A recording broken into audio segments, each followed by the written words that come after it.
Olá, tudo bem? Eu sou o professor Amarildo Vieira e hoje nós daremos continuidade aos nossos estudos acerca do edital destinado à Secretaria Municipal de Educação de São Paulo, mais precisamente ao processo seletivo que será feito para a contratação de professores da área infantil. Então vamos lá então. Hoje nós veremos o documento Programa Mais Educação São Paulo, subsídios para a implantação, que é feito, foi realizado, foi feito pelo DOT, certo? Em 2014. Então vamos lá. A primeira coisa que nós precisamos entender é que o Mais São Paulo, ou Mais Educação São Paulo, melhor dizendo, ele tem algumas diretrizes, contém algumas diretrizes sobre acerca do projeto político-pedagógico da Secretaria Municipal de Educação de São Paulo. Então vamos ver aqui a estrutura do projeto. Então veja só, aqui eu vou ter que pontuar algumas coisas para vocês, é importante vocês entenderem isso. Então preste bem atenção. Logo no primeiro tópico está dizendo o seguinte: esse projeto está estruturado ou está pautado pelas premissas de que toda ação a ser realizada pelos diversos atores da RME está centrado no educando, em sua aprendizagem. Destaca isso. O foco é o educando, o foco é o aluno e o princípio é a aprendizagem. Por que isso é importante? É importante porque vai mostrar a divergência ou o contraponto que existe entre a Secretaria Municipal de Educação de São Paulo e aquela linha teórica, inclusive, não apenas teórica, mas prática, que dá mais ênfase à burocracia, à legislação e tudo mais. Então, retomando, o foco do projeto, o foco da Secretaria Municipal de Educação de São Paulo é o educando, é o aluno e a aprendizagem, e o processo de aprendizagem, ou seja, é preciso atingir um padrão de excelência na aprendizagem aqui na Rede Municipal de Educação de São Paulo. Perfeito? A rede se constitui pela busca da unicidade, considerando a diversidade. Traz os pontos que devem ser referência à implantação do programa Mais Educação São Paulo, em termos de princípios, objetivos e metodologias. Então aqui tem algumas coisas que nós precisamos lembrar. Primeiro, ela considera, melhor dizendo, esse projeto considera uma das características da sociedade brasileira, ou seja, a diversidade, perfeito? Segundo, ela norteia os princípios da Secretaria, ou seja, os princípios e os objetivos e a metodologia adotado pela Secretaria. Em outras palavras, nós vamos estudar o documento, ou o projeto. E nesse projeto nós vamos entender, ou nós vamos identificar os princípios, os objetivos e a metodologia de trabalho adotada pela Secretaria Municipal de Educação de São Paulo. Perfeito? Qual o objetivo, portanto, ou qual a função, portanto, desse projeto que nós vamos estudar? Lá estão contidas as diretrizes, tanto no campo de princípios, de objetivos e de metodologia, que os professores precisam atingir dentro da sala de aula, assim também, como também os gestores. Autonomia. Pois bem, olha aqui, essa discussão da autonomia nós já estamos, desde outros documentos, debatendo. Então veja só, o respeito à autonomia das unidades educacionais é outro pilar que sustenta as propostas que se seguem. Então veja só, as unidades educacionais têm autonomia. Autonomia para quê? Autonomia para organizarem, conceberem o seu projeto político-pedagógico. Perfeito? Agora veja só, essa autonomia, ela também tem que estar vinculada ou tem que respeitar os currículos e as diretrizes da Secretaria. É bom que se diga isso, ela tem que ter como referência os currículos e as diretrizes da Secretaria. Então vamos lá, olha aqui eu vou ler os princípios, aqui é uma citação do documento. Então veja só, vamos pegar o documento pelo documento. Esse documento tem o objetivo de servir de referência aos planejamentos e à elaboração dos projetos políticos pedagógicos da unidade educacional, certo? Veja só então o que eu disse. Lembra que eu falei da autonomia? Tem autonomia. Entretanto, tem que usar todos esses documentos que contêm as diretrizes da Secretaria como referência para o planejamento e para a elaboração do projeto político-pedagógico. Perfeito? Além de subsidiar os horários de trabalho coletivo e as reuniões pedagógicas, assim como suas demais ações formativas ou reflexivas. Perfeito? E olha aí então, ele também dá as diretrizes de como deve ser trabalhado a própria formação dos professores.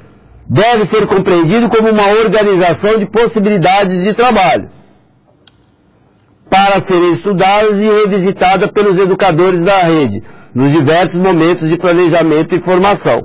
Em outras palavras, o Mais Educação, ele contribui, ele tem como objetivo colaborar na formação dos professores, como também na confecção, na concepção do planejamento e do projeto político-pedagógico a ser adotado pela escola. Foi concebido para ser utilizado de forma autoral por todos os profissionais, gestores e professores, que poderão organizar o trabalho a partir dos princípios aqui dispostos, selecionando as práticas mais adequadas aos seus contextos. Em outras palavras, ele dá o Mais São Paulo, Mais Educação São Paulo, ele passa, digamos assim, ele deixa as diretrizes à disposição para os professores, para os educadores como um todo. E esses educadores vão colocá-los na prática. Perfeito?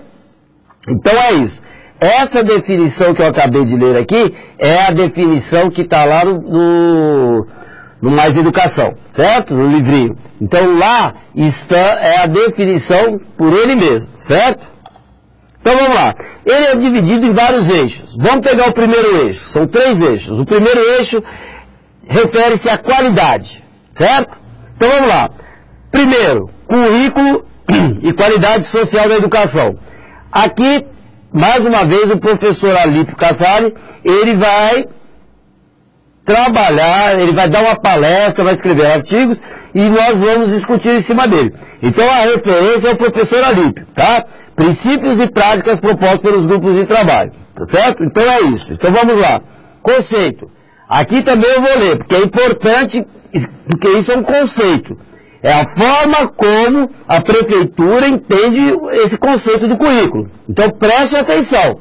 Vocês têm que ter esse conceito na cabeça. Não precisa decorar, mas vocês têm que ter o sentido dele. Olha lá. O currículo é compreendido como um movimento. Certo? Veja só, é compreendido por quê? Pela Secretaria Municipal. O professor Casale que está expondo para nós.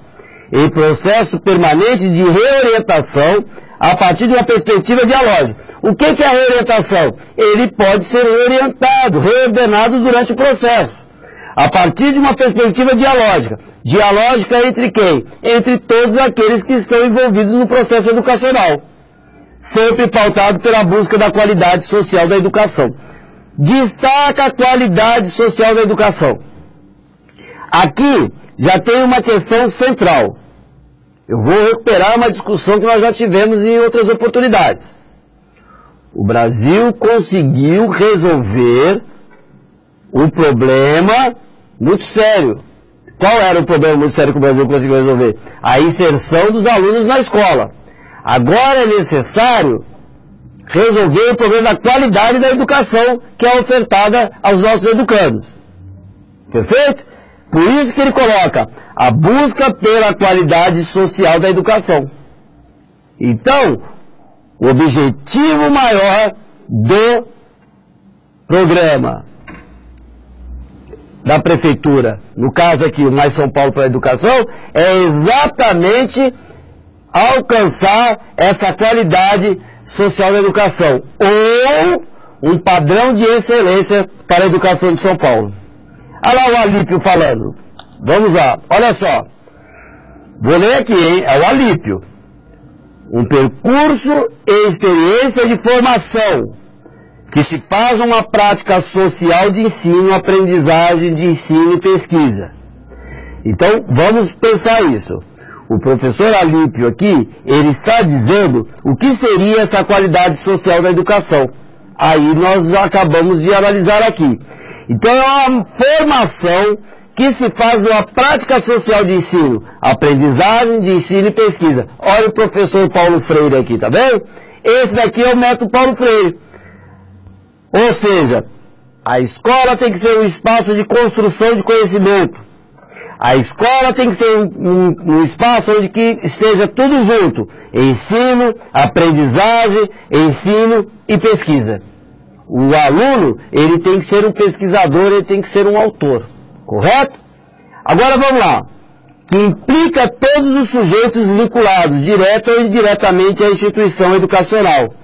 Ou seja, o educador, o educando, o coordenador, o diretor, o supervisor, a família e a comunidade. Todos esses são esses elementos que eu acabei de citar, todos esses são os atores do processo educacional. Perfeito? Aí ele avança, que inclui vivências subjetivas e sociais, conhecimentos e atividades. O que seria vivências subjetivas, sociais, conhecimentos e atividades? Simples. Ele está dizendo aqui duas coisas. Primeiro, todos esses atores do processo educacional possuem uma identidade própria. E todos eles possuem conhecimento prévio. Correto? Então, essa identidade e esse conhecimento prévio tem que ser valorizado e tem que ser levado para dentro da escola. Correto? Em que se manejam conteúdos e processos disciplinares e interdisciplinares. Aqui ele também já deu uma outra dica. Ou seja, a concepção de educação da Prefeitura de São Paulo, ela passa pelo critério da interdisciplinaridade. Certo? Em outras palavras, o diálogo constante entre as várias disciplinas. Em outras palavras, a Secretaria Municipal de Educação de São Paulo se posiciona contrário a essa ideia de uma educação fragmentada e apartada da realidade.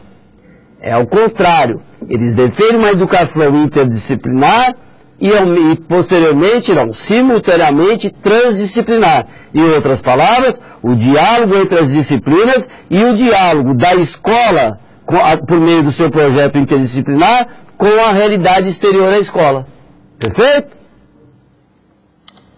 Ah lá, realizações teóricas e práticas, explícitas e implícitas, didáticas e organizacionais, sistêmicas e subjetivas, cognitivas, emocionais e comportamentais, endógenas e exógenas, éticas e estéticas, instituídas e instituintes, conservadoras e inovadoras, interativas e integradas. E outras palavras, olha aqui, ó, questão da interdisciplinaridade e a questão do vínculo com a realidade. Em outras palavras, o que quer dizer tudo isso? A educação tem que abarcar a totalidade do processo educacional. Não pode ser uma educação fragmentada. Ela abarca todos os aspectos do processo educacional. Por isso que eu só vou pegar um exemplo. Por isso que ele fala subjetivas e objetivas. Cognitivas, mas também a pessoa tem o lado emocional. Perfeito? Então, a educação tem que trabalhar a totalidade do processo de aprendizagem. Correto? Outra questão. Em ambiente de inovações tecnológicas, que tem como objetivo e se faz por meio de a construção da autonomia dos sujeitos implicados no mundo, das suas subjetividades, diferenças culturais, trabalho e cidadania. Em outras palavras, tem que ser uma educação sintonizada com a sociedade contemporânea. Nesse sentido, nós vivemos numa sociedade onde a tecnologia ela está presente no nosso dia a dia. A escola não pode ficar avessa a isso. A escola tem que trazer para dentro a tecnologia. Mas veja só, a tecnologia por ela só não funciona, não resolve o problema. Até porque a tecnologia não foi pensada para a educação. A educação é que tem que pensar como utilizar, como aprender a tecnologia. Nesse sentido, a educação, ela tem, a tecnologia, ela tem que estar inserida dentro do projeto político-pedagógico. Em outras palavras, não é o projeto político-pedagógico que se subordina à tecnologia. É o inverso. É a tecnologia que está subordinada aos interesses do projeto político-pedagógico. Correto? Nesse sentido, qual que é o objetivo da utilização da tecnologia? O objetivo da utilização da tecnologia é, entre outras coisas, facilitar o processo de aprendizagem. Ao mesmo tempo, ela serve como um instrumento para propiciar ou colaborar, melhor dizendo, no processo de constituição dos nossos cidadãos. Quem estiver fora do mundo da tecnologia, quem não souber manipular a tecnologia, está fora do mundo real. Em outras palavras, está fora do mundo da realidade presente. Em outras palavras, não é um cidadão. Nesse sentido, então, saber utilizar as ferramentas tecnológicas é sinônimo de cidadania, na visão da Secretaria Municipal de Educação de São Paulo. Qualidade social da educação. Então vamos lá. Colocado todos esses princípios que nós acabamos de discutir, vamos avançar um pouquinho. Qualidade social da educação. O que significa isso e para que ela é orientada? É esse que é o ponto. Olha, é orientada por valores intangíveis, que regem a forma de relação entre as pessoas e das pessoas com o ambiente. O que quer dizer isso, pessoal? Qualidade social da educação, em outras palavras, quer dizer que a educação, ela não precisa necessariamente focar conteúdo. Em outras palavras, ela não tem que ser conteudista e nem tem que ser burocrática. Perfeito? O sentido maior da educação é formar pessoas. E as pessoas se formam como? Através da assimilação de valores. Valores éticos, valores que respeitem a dignidade da pessoa humana. Perfeito? Então é isso. Em outras palavras, são valores que ajudam a melhorar a convivência social, que ajuda a aperfeiçoar a sociedade que vivemos. Ah, então o conteúdo não é importante? O conteúdo é importante, mas ele não é o foco principal. Perfeito? O principal são os valores que são passados dentro das instituições escolares. Valores, como eu disse, virtuosos, valores no campo da ética, valores no campo dos direitos humanos. E um detalhe importante, esses valores, eles são assimilados de um processo muito longo, que começa desde os pequenininhos, indo até a idade adulta. No caso da prefeitura, indo dos pequenininhos até o ensino fundamental 2. Perfeito? E no caso também quando tem EJA, quando tem algumas classes, algumas unidades que trabalham com o ensino médio. Perfeito? Tá claro, então? Em outras palavras, a Rede Municipal de São Paulo, de Educação de São Paulo, ela trabalha com a qualidade social da educação nessa perspectiva de valorizar, de colocar em relevo a importância dos valores.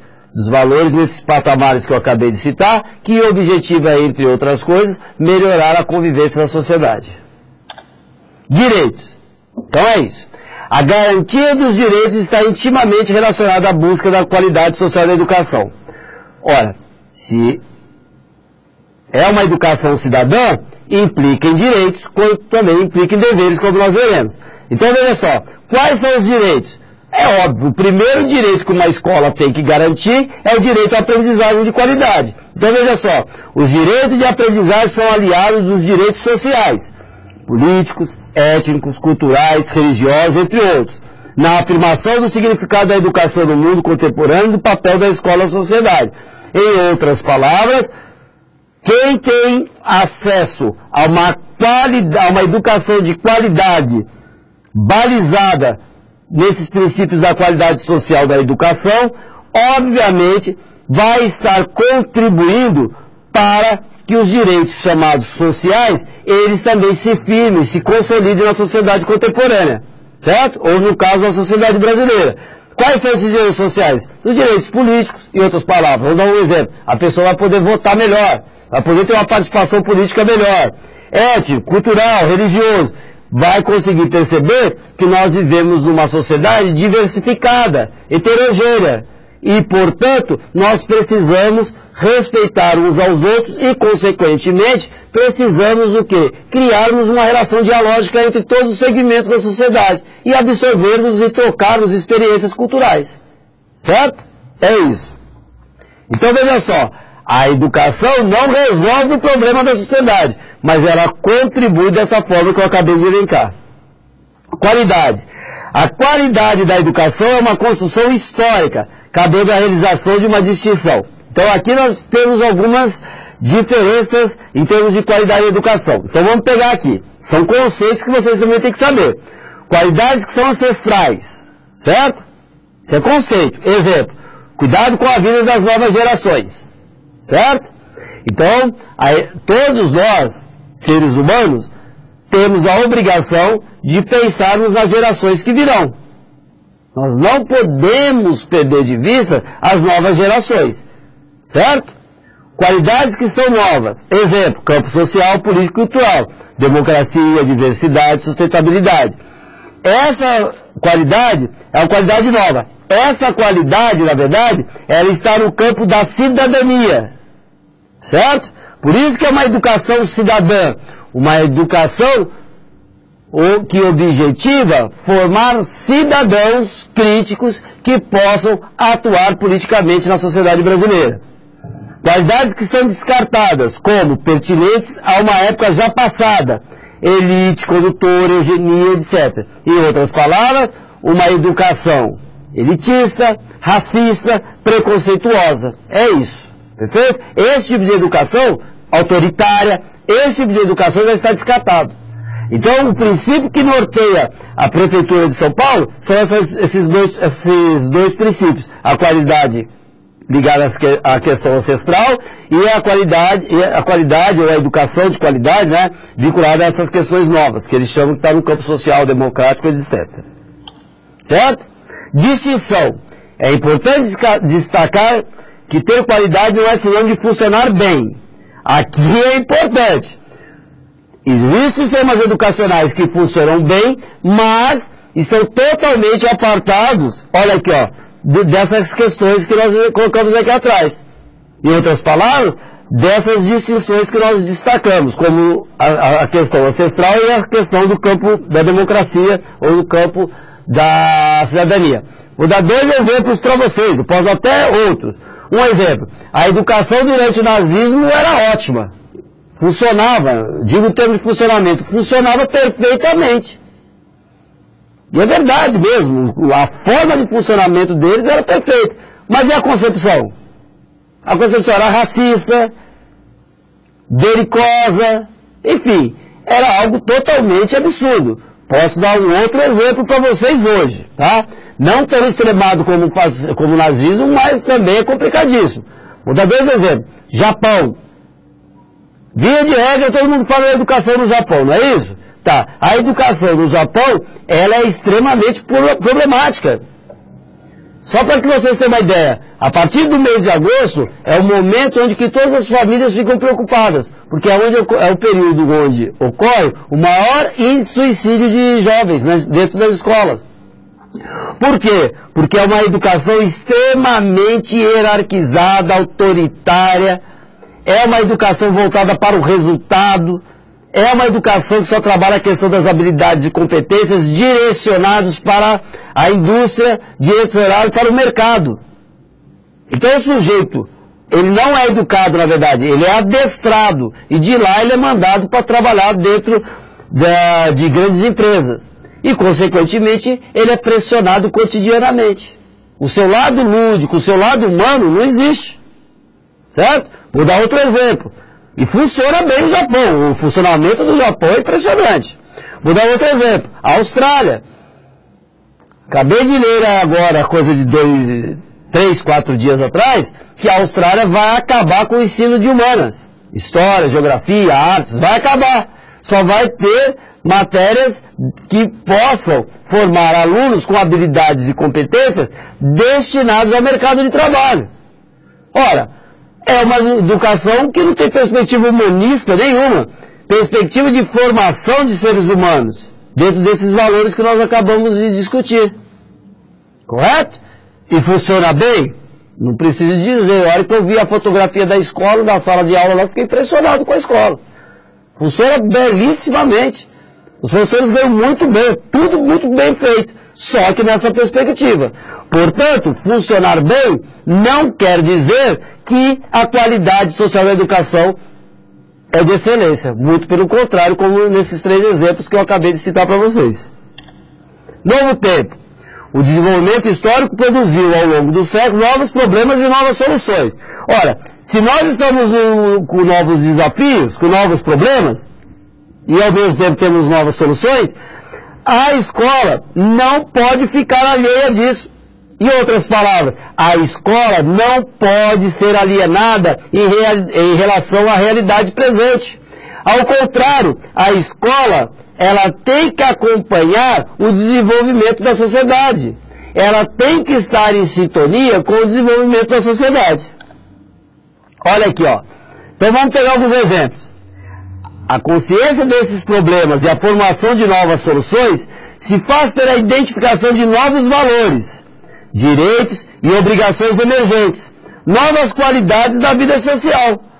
Perfeito? Então, por exemplo, vamos pegar algumas questões aqui, só para a gente entender. Veja só, questão de gênero.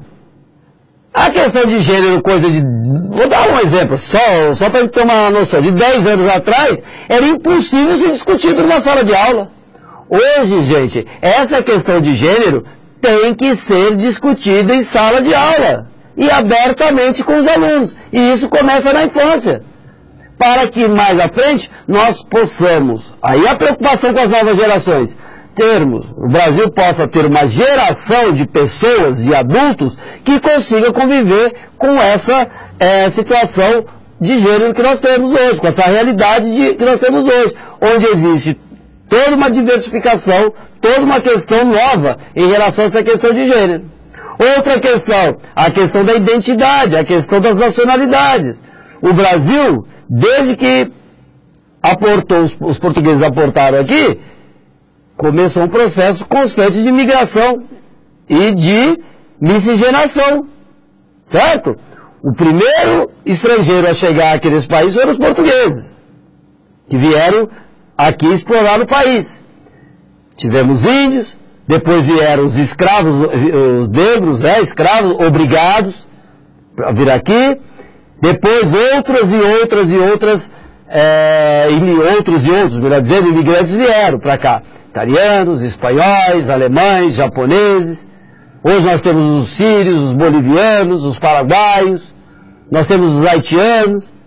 Não é isso? E outras palavras, libaneses e outras palavras. O Brasil, e no caso mais específico a cidade de São Paulo, era uma verdadeira torre de Babel, tem gente do mundo inteiro. A escola não pode ficar alheia a isso.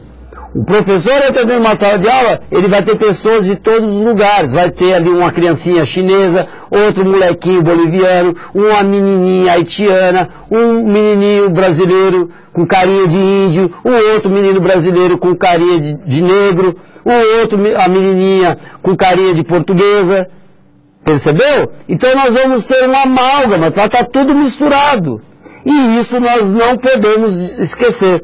E nós temos que estar em sintonia com isso. Portanto, nós temos que desenvolver um projeto político-pedagógico que contemple toda essa nova realidade que nós estamos vivendo hoje. Tá certo?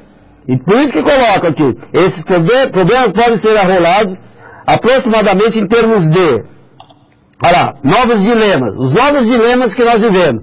Olha aqui, ó, diversidade biológica e sociocultural, que é isso que eu acabei de falar, desse amálgama de etnias. Dignidade e respeito a vidas em todas as suas formas e manifestações. Perfeito. Todos são iguais. Só somos diferentes aqui, ó, na carapaça. Mas todos fazemos parte da mesma raça, da mesma comunidade, que é a raça humana. Ao mesmo tempo, nós temos também, que não podemos esquecer ainda dentro desse contexto da dignidade e respeito à vida, que a vida não é apenas humana, tem a vida natural. Nós temos que ter respeito a todas as formas de vida, inclusive da natureza. Liberdade, responsabilidade e consequência. Olha aqui, ó. Aqui são alguns alguns princípios éticos que nós precisamos ter. Então nós temos que ter a liberdade, perfeito, mas também temos que ter responsabilidade, temos que saber das consequências. Justiça e equidade. Equidade seria igualdade. Direito pleno da vida para todos. Igualdade, diferença, diversidade, fraternidade. Esses são os princípios e os dilemas que nós temos que ver. O que mais? Solidariedade intra e intergêneros. Olha aqui, ó. Solidariedade entre todas as formas, as opções sexuais, idades, etnias, povos, grupos, perfeito? De identidade, intersubjetividade, interculturalidade, internacionalidade, direito em função da propriedade. Percebeu, então? Vivemos numa sociedade multifacetada e nós temos que nos inserir de forma digna dentro da sociedade. Democracia real, representativa e participativa, cidadania plena para todos, sem exceção, sustentabilidade, direito das gerações presentes e futuras à vida plena. Tá certo? Aqui no caso, eu diria também, só para a gente conseguir amarrar e não ter dúvida, para a gente poder se lembrar, respeito ao meio ambiente, respeito a todos os seres vivos, as plantas, aos animais, responsabilidade para com a natureza, responsabilidade com a preservação da vida, animal e vegetal. Perfeito? Então é isso, meus caros. Agradeço mais uma vez a atenção de vocês e até a próxima.